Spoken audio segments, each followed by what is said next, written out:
नमस्ते दोस्तों, आप सब लोग कैसे हैं? उम्मीद करती हूँ कि आप सब लोग अच्छे होंगे। तो दोस्तों, आज मैं आपके साथ कुछ ऐसे यूज़फुल टिप्स और ट्रिक्स शेयर करूँगी जिसके इस्तेमाल से आप अपने समय और पैसे दोनों की बचत यहाँ पे कर सकते हो। तो चलिए दोस्तों, हम यहाँ पे कम बातें करते हुए वीडियो को पहले शुरू करते हैं और उसे देखते हैं। अगली टिप्स हमारी जो है कि इस तरह के कपड़े वाले डब्बों को लेकर के है। इस तरह के डब्बों में हमें अक्सर कपड़े वगैरह पैक करके मिलते हैं। तो मुझे इसमें जो है कि शर्ट पैक करके मिला हुआ था। तो मैंने क्या किया, इस डिब्बे को फेंका नहीं है। शर्ट को तो मैंने जो है यूज कर लिया है, लेकिन ये डब्बे मैंने रखा हुआ है। इस डब्बे को मैं क्यों रखी हुई हूँ, मैं आपको बताती हूँ। दोस्तों, इस तरह के जो डब्बे होते हैं हम फेंक देते हैं, लेकिन ये हमारे बहुत ही काम आने वाले हैं। यहाँ देखिए, मेरे पास कुछ इस तरह की कांच की कटोरियाँ हैं। इसे मैं ज़्यादा तो यूज नहीं करती हूँ, लेकिन कभी कभी यूज करती हूँ। तो अब इस तरह से हमारी कटोरियाँ पड़ी होती हैं, तो इसमें धूल मिट्टी डस्ट भी जम जाते हैं और जल्दी से ये गंदी भी हो जाती हैं। तो मैंने क्या किया है, इस तरह से कटोरियों को इस डिब्बे में रखेंगे। और मैंने यहाँ पेपर लगाया है इसलिए कि जो है हमारे कटोरियों में एक पे एक रखने पर स्क्रैच आ जाते हैं, तो बिल्कुल स्क्रैच नहीं आएंगे पेपर लगाने पर। तो अब इस तरह से हम क्या करेंगे, अपनी सारी कटोरियों को जितनी आपके पास हैं, अब मैं इसको इसमें रखूँगी। इसमें रखने से ये होंगे कि ये बिल्कुल सेफ़ रहेंगे, सुरक्षित रहेंगे और ये जल्दी टूटेंगे फूटेंगे भी नहीं और गंदे भी नहीं होंगे इस तरह से रखने पर। तो यहाँ देखिए, मैंने सारी कटोरियों को इस डिब्बे में रख भी दिया है और देखने में बहुत ही खूबसूरत भी लग रहे हैं। तो इस तरह से अगर आपके पास कांच के बर्तन हैं, तो आप क्या कीजिए, इस डिब्बों को हम यूज करने के बाद कपड़े जब हम यूज करते हैं तो डब्बों को फेंक देते हैं, लेकिन कभी फेंका मत कीजिए। इस तरह से आप जो है अपने बर्तन को इस तरह से इस डिब्बे में स्टोर करके रख सकते हैं। ये देखिए, बहुत ही बढ़िया सा और बहुत ही यूजफुल तरीका है। इस डब्बे भी आपके यूज हो जाएंगे और कपड़े तो भाई आपके यूज होंगे ही होंगे। तो उम्मीद करती हूँ दोस्तों, ये वाली भी टिप आप लोगों को अच्छी लगी होगी। टिप अच्छी लगी होगी तो अपने दोस्तों फैमिली में शेयर जरूर कीजिएगा। अगली टिप्स दोस्तों हमारी जो है कि इस शैम्पू के खाली वाले पैकेट को लेकर के है।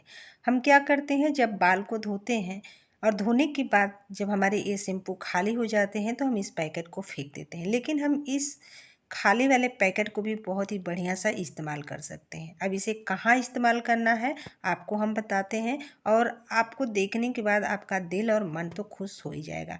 अब यहाँ हमने क्या किया है, इस तरह से शैम्पू को ले लिया है और इस तरह से आप क्या कीजिए, एक साथ इसे इकट्ठा कर लीजिए। और मैंने यहाँ क्या किया है, एक टब ले लिया है। अब हम क्या करेंगे दोस्तों, इस कैंची की मदद से हमें जो है कि इस तरह से छोटे छोटे यानी पतले पतले इस तरह से पहले आपको काट करके तैयार कर लेना है। और जब आप इस तरह से पहले काट करके तैयार कर लो, इसके बाद मैं आपको बताती हूँ कि इसको क्या करना है। अब आप क्या कीजिए, इसमें पानी डाल दीजिए। तो पानी आपको उतना ही डालना है जितना आपको यूज करना है, आप उतना ही इसमें पानी डाल दीजिए। अब इसे डालने के बाद आप क्या कीजिए, हाथों से इस तरह से हम रब करेंगे। जब रब करेंगे तो जो भी इसमें शैम्पू होंगे ना वो पानी में आ जाएंगे। तो इस तरह से जब ये शैम्पू पानी में आ जाए तो इसके बाद क्या कीजिए, जो छिलके हैं इसको आप क्या कीजिए, निचोड़ करके इसे निकाल दीजिए। अब ये जो आपका पानी है बहुत ही खुशबूदार पानी बन करके आपका रेडी हो गया है। अब चलिए हम इसे इस्तेमाल कैसे करेंगे। दोस्तों, हम अपने घर में पोछा वगैरह लगाते हैं ना, तो आप क्या कीजिए, इस पानी से आप पोछे लगाएंगे। इससे क्या होंगे दोस्तों, आपके जो फर्श हैं वो तो क्लीन होंगे ही होंगे, और जो आपके फर्श से पोछा लगाने के बाद जो खुशबू आएगी ना तो बहुत कमाल की आएगी, जिससे आपका दिल और मन दोनों खुश हो जाएगा। तो दोस्तों, हम क्या करते हैं, शैम्पू को यूज करते ही हैं, लेकिन उसमें कुछ ना कुछ जो है शैम्पू बच जाते हैं। तो आप यहाँ भी उसका इस्तेमाल कर सकते हो। जो खाली वाले पाउच आते हैं उसका भी आप यहाँ पे इस्तेमाल कर सकते हो। तो दोस्तों, उम्मीद करती हूँ कि ये वाली भी टिप आप लोगों को अच्छी लगी होगी। टिप अच्छी लगी होगी तो एक लाइक ज़रूर देना। अगली टिप्स दोस्तों हमारे दूध को लेकर के है।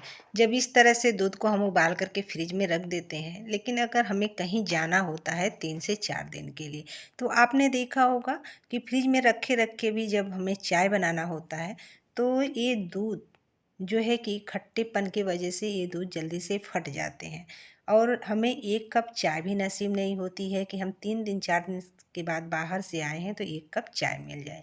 तो जब भी आप बाहर जाओ 3 से 4 दिन के लिए तो आपको दूध में एक छोटा-सा काम करना है। यहाँ आपको क्या करना है, इस तरह से तुलसी के पत्ते ले लीजिए और पत्ते को अच्छे से जो है कि धुल लीजिए। धुलने के बाद आप क्या कीजिए, दूध में इस तरह से डाल कर के आप फ्रिज में रख दीजिए। जब आप इस तरह से रख दोगे ना तो दूध बिल्कुल आपका फटेगा नहीं जब आप चाय बनाने जाओगे, और काफ़ी लंबे दिन तक भी चलेगा, और इस तरह से आप 1 कप चाय भी बना कर के पी पाओगे। उम्मीद करती हूँ दोस्तों ये वाली भी टिप आप लोगों को बहुत बहुत अच्छी लगी होगी। अगली टिप्स हमारी जो है कि हरी मिर्च को लेकर के है।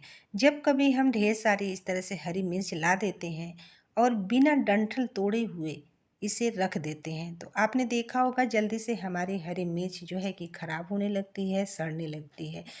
और जब हम हरी मिर्च की डंठल बाद में तोड़ते हैं तो ये लूज हो जाती है और जल्दी टूटती नहीं है। तो यहाँ मैं डंठल को भी आपको इस्तेमाल करना बताऊंगी कि आप इसका इस्तेमाल कहाँ कर सकते हो। अब आप क्या करो, पहले तो आप एक बाउल में आप पानी रख लो और मिर्च को तोड़ते जाओ और डंठल को आप पानी में डालते जाओ। जब आप इस तरह से करोगे ना तो ये जो पानी है आपका बहुत ही पावरफुल बन जाएगा। और इसके बाद इस समय आप जानते ही हो कि सर्दियों के मौसम में हमारे जो पेड़ पौधे जो प्लांट होते हैं ना उसमें फंगस लग जाते हैं। अब ये जो मिर्च वाला पानी है वहाँ बहुत ही काम करेगा दोस्तों। आप क्या कीजिए, जब इस तरह से मिर्च वाले पानी को आप स्प्रे करोगे उस पौधों में ना तो जो उसमें फंगस लगे होते हैं, जो कीड़े मकोड़े होते हैं ना, वो ये पानी उसके लिए बहुत ही फायदेमंद होते हैं।